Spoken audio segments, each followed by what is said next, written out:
Hey everybody! Today we're showing you some top tier vivarium plants you can grab at your local hardware or garden center. Yes, seriously, no rare imports needed. Welcome back to the channel, guys, and if you're new here, hi, we're Tangled Earth Vivariums, new name, and we make bioactive tanks. We love posting those build processes, but we also want to give you guys tips to make the absolute most out of your vivariums or terrariums. Today, we're talking plants. In this video, we are going to some local hardware stores to show you some great plant options that might be available near you. We'll also fill you in on some care and what we think each plant is best suited for. So what makes a good vivarium plant? Well, it depends on the environment. Today, we'll be talking tropical vivariums, which are suitable for amphibians like dark frogs, tropical geckos like crested geckos, and more. So the first thing that we're going to consider is humidity. Since most of these vivariums will be between 70 to 100% humidity, we want plants that can do well in this environment. The second thing we want to consider is lighting. Since our plants are locked in a glass box with plenty of shade, we want plants that can tolerate indirect light. Third, we want to consider size. Most of us don't have 10-foot tall vivariums, so the vivarium plants we pick up shouldn't be able to grow too big. Fourth is growth speed. We don't want to wait ages and ages for the vivarium to grow in, but we also don't want to be trimming every day, so we want a good balance on speed of growth. Finally, and most importantly, the plants should be safe for the animals in the vivarium. What are your favorite vivarium plants? Let us know down in the comments. A lot of the popular vivarium plants that check all these boxes are expensive, and they can be hard to find. Margravia and Neoregalia bromeliads aren't exactly sold at your local plant store. The good news is there's lots of houseplants that are sold more commonly that will thrive and look great in your vivariums. So let's head to our local store to see what they've got. We're going to start with some small plotted plants, then move into climbing plants, epiphytes, and finally some large centerpiece plants. First off, potted plants. These will grow great along the floor of your vivarium or in deposits of soil or sphagnum moss along the walls. Fittonia are everyone's favorite vivarium houseplant. They're hardy and fast growing. They can grow with their roots fully immersed in water, so they also are a great option for paludariums. They have these nice small leaves with beautiful veiny patterns. These guys are super easy to trim to your desired height. It'll just continue sprouting from below wherever you chopped it off, which can make it a great low, compact plant choice for some ground cover. The trimmings can easily be planted in some damp sphagnum moss or put in water, and they'll sprout roots in no time. Very similar to Fittonia are polka dot plants. These grow under similar conditions and also make a great compact piece of ground color.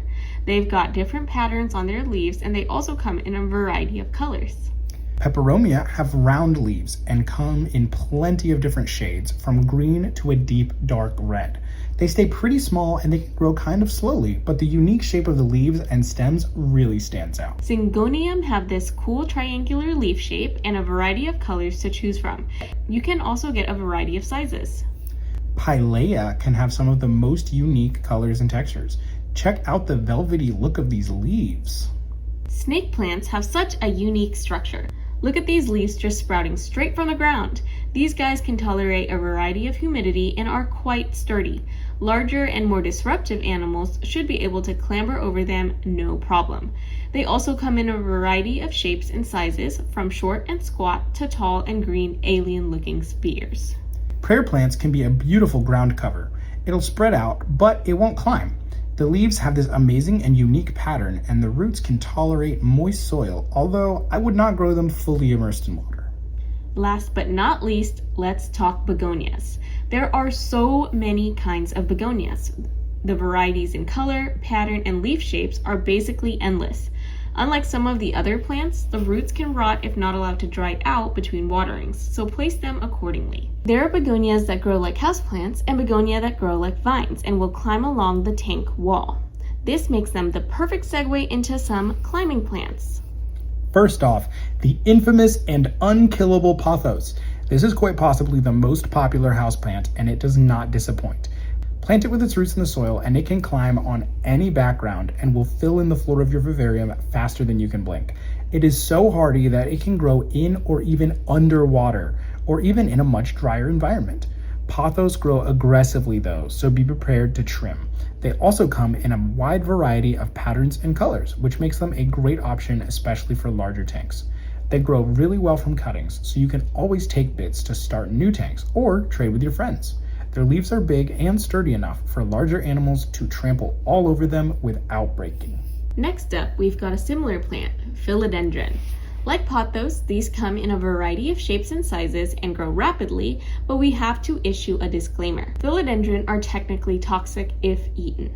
It's usually fine for most vivarium pets who don't chew plants, but if you're feeding crickets or other feeders that might nibble on the leaves, it's something to watch out for because it could hurt your pet, so beware.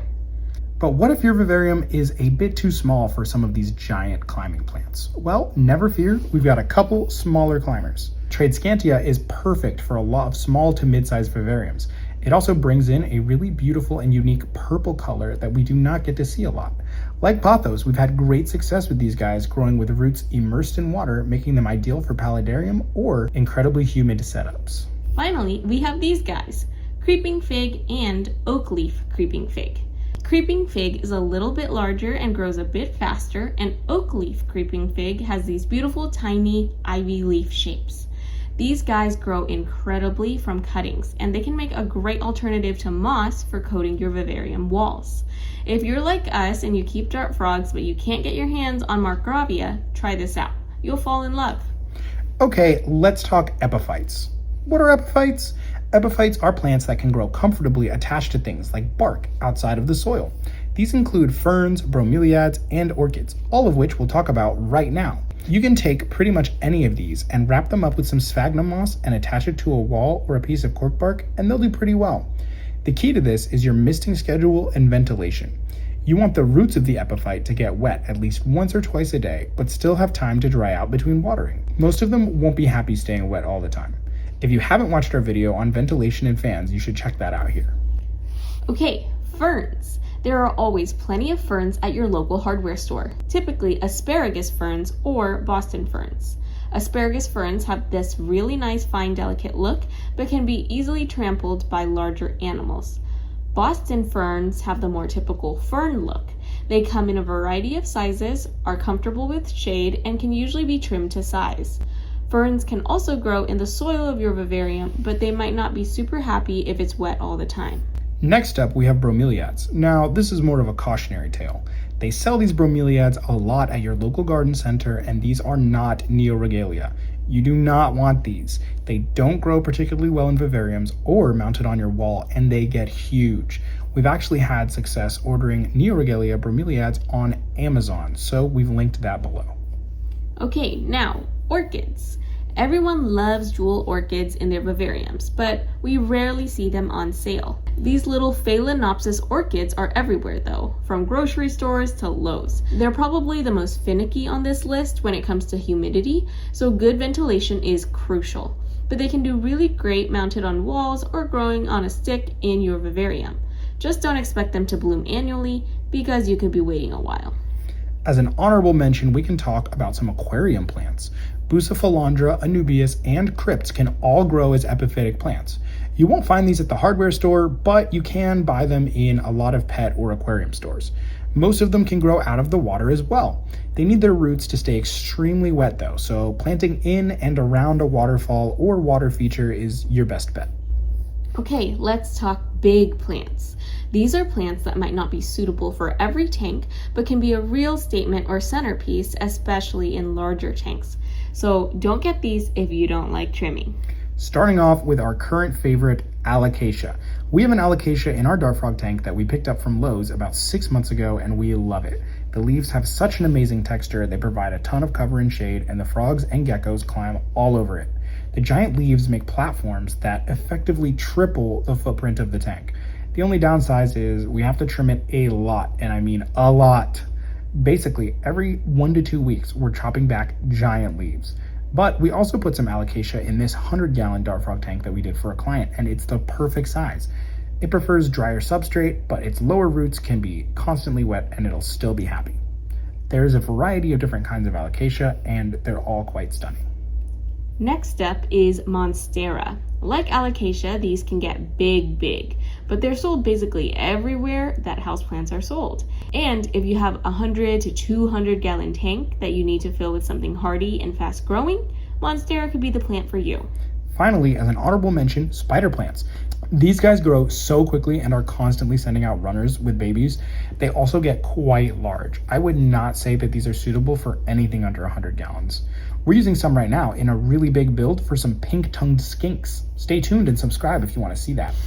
Alright, that's all we have for today. Thank you guys so much for watching and helping us hit 1,600 subscribers. You guys rock!